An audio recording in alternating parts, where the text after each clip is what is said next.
नाज़रीन, आइंदा का मंजरनामा क्या होगा? राणा साहब, पहले इनको एतराज था 5 जजेस के ऊपर, फिर 3 जजेस के ऊपर इनको एतराज होने लगा, फिर ये कहने लगे कि 3-4 का फैसला है, अब 8 जजेस के ऊपर भी इनको एतराज होने लगा है। और इन्हीं की वसातत से, इन्हीं के मशवरे से एक एडवोकेट हैं मियां दाऊद, वो पहले भी रेफरेंस दायर कर चुके हैं, उन्होंने अब फिर से रेफरेंस दायर किए हैं।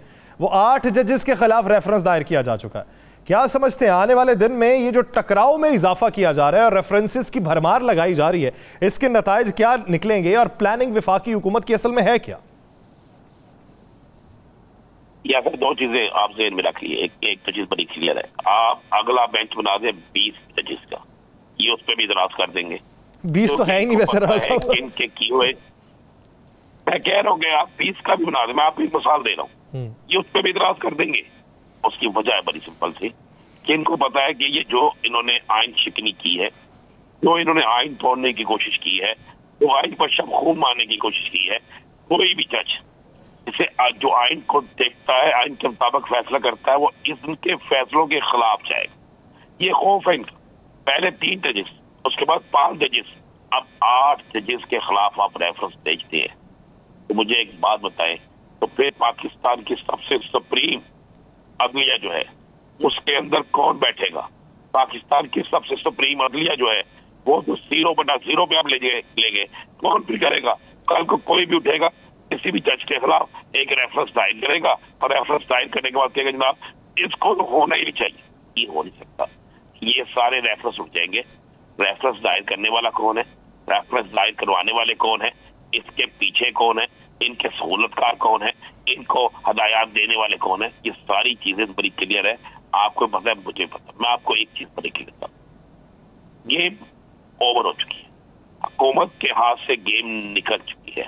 हुकूमत बाजी हार चुकी है, और ये बात हुकूमती हलकों के अंदर डिस्कस हो रही है। आज भी हुकूमती इत्तेहाद की मीटिंग में ये बात डिस्कस हुई है, ये बात कही गई है कि हम हार चुके हैं, अब हम आखिरी ट्राई करेंगे, एक दोबारा जिसे कहते हैं यलगार करने की कोशिश करेंगे, हमला करने की कोशिश करेंगे, कुछ ऐसा करने की कोशिश करेंगे जिसमें शायद इनको ये नजर आए कि आने वाले वक्त में इनको फतह मिल जाए। लेकिन ऐसा नहीं होगा। तो आपको फिर कह रहा हूँ कि ये सारे आने वाले चंद दिनों में, मैं 72 घंटे जो आपसे कह रहा हूँ, बड़े इंपॉर्टेंट 72 घंटे हैं, इन 72 घंटों में बड़ा कुछ होगा। या सर याद करें, हमने पिछले हफ्ते कहा था कि आखिरी हफ्ता है ये, इस हफ्ते में सारा कुछ हो जाएगा। इस हफ्ते में आपको नजर आया सुप्रीम कोर्ट ने बिल उड़ा के रख दिया जो सुप्रीम कोर्ट के खिलाफ बनाया गया। सुप्रीम कोर्ट ने इंतखाबात के हवाले से स्ट्रिक्ट हिदायत जारी कर दी सुप्रीम कोर्ट ने, और भी बहुत से हिस्सा बिल समेत कई बिल जो है उसे उड़ा के रख दिए। बहुत सी चीजें क्लियर हो गई है।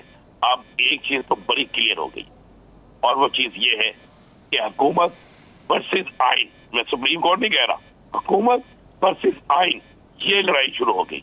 आइन जीतता है या हुकूमत जीतती है, आइन हारता है या हुकूमत हारती है। अच्छा राणा साहब, पाकिस्तान पीपल्स पार्टी का मूड क्या दिखाई देता है? क्योंकि कमर जमान कायरा साहब, वो जो उन्होंने कमेटी बनाई है, नहीं उसका हिस्सा कायरा साहब भी हैं। कायरा साहब ने कल ये बात की कि हमारे लहजों में भी वक्त के साथ साथ तलखी आ गई, लेकिन हम लहजे तब्दील करना चाहते हैं। सियासत में किसी बंद गली में नहीं जाना चाहिए, मुज़ाकरात बातचीत का रास्ता हमेशा खुला रखना चाहिए।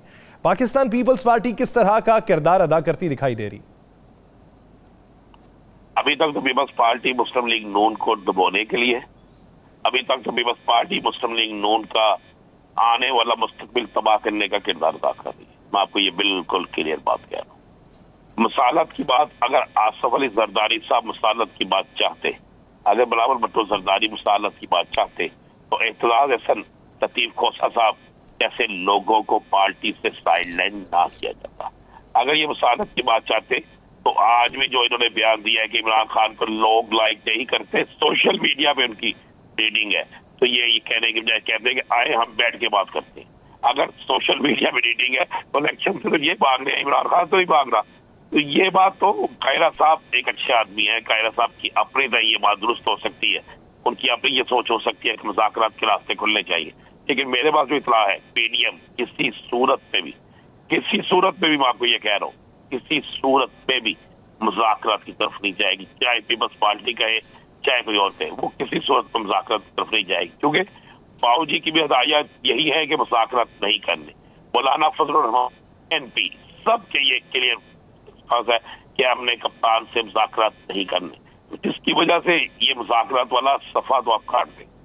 और आगे मैं आपको एक बात बता दूं कि अगर पीडीएम ने इसी तरह किया और अगर इसी तरह 2 या 3 या 4 फैसले गलत करवाए गए, अगर इसी तरह 2 या 3 या 4 फैसलों में जानबूझ के ऐसी चीजें रखी गई, तो फिर आने वाले दिनों में आप ये बात नोट कर लीजिएगा, आने वाले दिनों में शायद जमहूरी कल्चर आपको कहीं नजर आए। फिर इमरान खान को राणा साहब, बाबूजी इस वक्त उम्रे के मौके पे हैं, जाएंगे उम्रे पे हैं बाबूजी इस वक्त, तो बाबूजी की कोई देरीना ख्वाहिश पूरी होती दुआ की सूरत में दिखाई दे रही है? दुआ मांग रहे हैं कि अल्लाह करे कि जायज दुआ कबूल हो। मैं यही कहूंगा, चूंकि मैं यही आपको एक बड़ी सिंपल सी आपको एक बात बता दूं, जो ट्वीट और जो खबरें चलवाई गई थी बाबूजी के दौरे के हवाले से, उसमें कोई हकीकत नहीं थी। नहीं, आज शाही प्रोटोकॉल नहीं आज मिला उन्हें?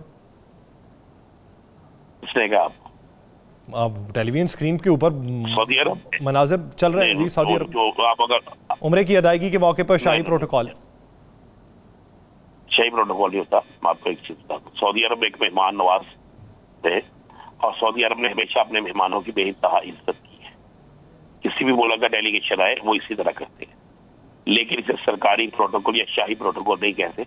एक साबिक वज़ीर आज़म का इतना इस्तेहकाक होता है, और जिससे जो आप प्रोटोकॉल देखना चाहते हैं तो कल हम प्रोग्राम में वीडियो भेजेंगे, तो आप उससे देख लीजिएगा प्रोटोकॉल क्या होता है। देखिए, सऊदी अरब पाकिस्तान का दोस्त है। सऊदी अरब ने कभी भी पाकिस्तान के अंदरूनी मामला में मुदाखलत नहीं की।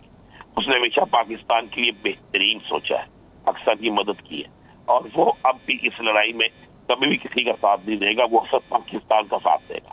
पाकिस्तानियों के दिल धड़कते हैं सऊदी अरब के साथ, पाकिस्तानी सऊदी अरब को अपना दूसरा घर समझते हैं, और सऊदी अरब उन्हें ये एहसास जो है ये इस बात को यकीनी भी बनाता है। तो लिहाजा जो चीजें आप टीवी पे नजर आ रही है वो ऐसी है नहीं। अच्छा राणा साहब, ईद के बाद की प्लानिंग पीटीआई की क्या दिखाई दे रही है? पीटीआई चेयरमैन ने आज जो ऐलान किया है, उस ऐलान के पीछे मुहर्रिकात आपको क्या दिखाई देते हैं कि किस तरह की कैंपेन हो सकती है, किस तरह की तहरीक हो सकती है? अब होगी फाइनल राउंड शुरू है, फाइनल राउंड शुरू हो गया और इस फाइनल राउंड में दबादम मसला अंदर होगा। और मैं आपको ये खबर दे दूं, चले या असल खबर है आपको मैं दे दूं कि कप्तान ईद के बाद इस्लामाबाद, खबर दे रहा हूं आपको, कप्तान ईद के बाद इस्लामाबाद होगा और एक ऐसी तहरीक चलेगी। ये सूरत में है अगर हुकूमत ने टकराव की पॉलिसी जारी रखी, सुप्रीम कोर्ट के अहकाम पे अमल ना किया, इलेक्शन कमीशन और हुकूमत मिलकर कोई गेम खेलने की कोशिश की, तो कप्तान इस्लामाबाद होगा। और इस बार जो अवामी रेला होगा, जो वकला की बड़ी तादाद होगी, जो सिविल सोसाइटी की तादाद होगी, वो आपकी और मेरी सोच से कई गुना बढ़ के होगी। तो क्या आपको ये लगता है, आपको क्या लगता है कि माजी करीब की तरह जिस तरह रोकने की कोशिश की जाती थी अब की बार नहीं की जाएगी? सारा कुछ भी कर लें, किसको कहां से रोकेंगे, किस तरह रोकेंगे, कितने लोगों को रोकेंगे? मुझे तो ईद से पहले कुर्बानी होती नजर आ रही है। मुझे पहली दफा ईद उल फितर पे कुर्बानी नजर आ रही है।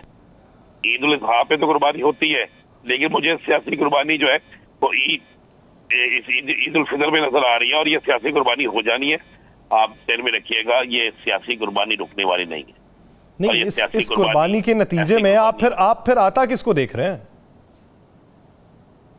कप्तान के अलावा है कौन? अवामी तौर पर अगर आज भी जो सलामती कौंसिल की मीटिंग के बाद या जो हुकूमत का एक कैमरा सेशन था उसके बाद तो बयान है वो यही है ना, सबसे बड़ी बात इस बयान पर गौर करे कि ताकत का चश्मा तो अवाम है, ये कहा गया है, और हम अवाम ही हमारा सब कुछ है।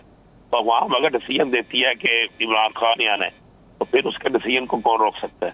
अगर वो डिसीजन देते हैं कि नहीं जी नहीं, मियां शहबाज शरीफ आएगा, वो भी उसको कौन रोकेगा? अगर वो कहते हैं उस आएगा, कौन रोकेगा? इस वक्त अवाम में जो एक अवामी राय है, जो अवाम की अक्सरियत जो इस बात कह रही है, वो बड़े क्लियर है कि तहरीक इंसाफ जीतेगी। तो जरदारी साहब के बयान को फिर किस तनाजुर में देखते हैं? जरदारी साहब के बयान को किस तनाजुर में देखते हैं कि नाअहली की सूरत में अगला वजीर आजम जो आएगा उसका डोमिसाइल सिंध से भी हो सकता है? ये ख्वाहिश हो सकती है, और ख्वाहिश का इजहार करना हर बंदे का हक है, और जरदारी साहब को ये ख्वाहिश जो है वो मेरा ज़ाती ख्याल है, मेरी जो राय है नाकसी, उसके मुताबिक जरदारी साहब की ये ख्वाहिश मुझे अगले 10 साल भी पूरी होती नजर नहीं आती। 10 साल भी पूरी होती नजर नहीं आ रही? ये बिल्कुल 10 साल भी पूरी होती नजर नहीं आ रही। आप मुझे बता दें किस तरह नजर आएगी? अगर डोमिसाइल सिंध का है तो मरियम का पंजाब का है, मरियम किस तरह इन्हें कबूल करेगी? और अगर मरियम खुद आना चाहती है तो वो बिलावल को किस तरह कबूल करेंगी? ये बड़ी कैसी बात। और उसके बाद इन दोनों के मिल के साथ जो इनके अरस्तु है 12-13 वो भी इनके साथ मिल जाए, तो उसके बावजूद भी ये कप्तान के बराबर तो दूर की बात है 50% पे भी नहीं आते। तो जब ये 50% में भी नहीं आते तो फिर आगे हालात आपके सामने। लेकिन आप राणा साहब ये भी तो देखें ना कि मरियम नवाज साहिबा तो पंजाब से कागजात नामजदगी जमा करवाने पर मान गई हैं, लेकिन क्या बिलावल भुट्टो जरदारी सिंध से कागजात नामजदगी जमा करवाएंगे? कभी भी नहीं करवाएंगे। देखिए मैं अर्ज कर रहा हूँ, इस वक्त इलेक्शन हो रहे थे सुबाई, अगर ये कौमी इलेक्शन होते तो मरियम कौमी असम्बली के इलेक्शन में कागजात नामजदगी भी जमा करती है।